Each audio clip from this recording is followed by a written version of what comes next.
আজকে আমাদের রান্না হলো টমেটো আর মৌরলা মাছের রসা। করতে কিচ্ছু লাগবে না, টাটকা মৌরলা মাছ, হলুদ, নুন আর কাঁচা সর্ষের তেল আর লঙ্কা গুঁড়ো, এই 4টে জিনিস দিয়ে ভালো করে মেখে রেখে দেব।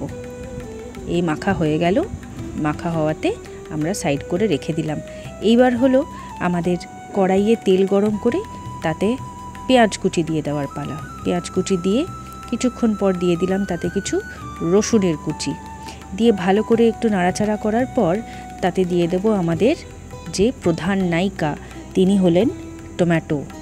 কারণ এই টমেটোর রসেই পুরো মৌরলা মাছটা রান্না হবে।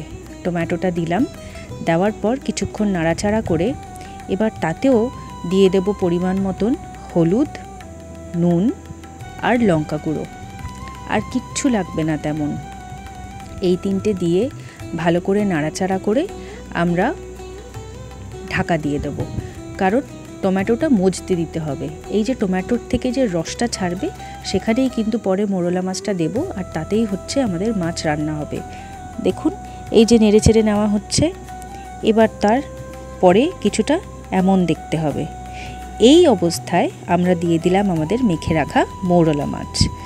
দিয়ে বেশি নাড়ব না, অল্প একটু মশলায় মাখামাখি করে নিয়ে আমরা ঢাকা দিয়ে দেব। একটুও জল পড়বে না রান্নায়।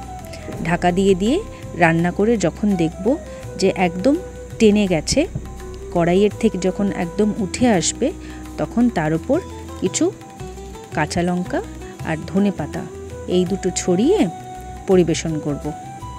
গরম ভাতে খেয়ে দেখবেন।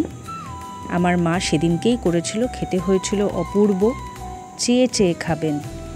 নিশ্চয়ই করে দেখবেন আর আমাদের কমেন্টে জানাবেন। ধন্যবাদ।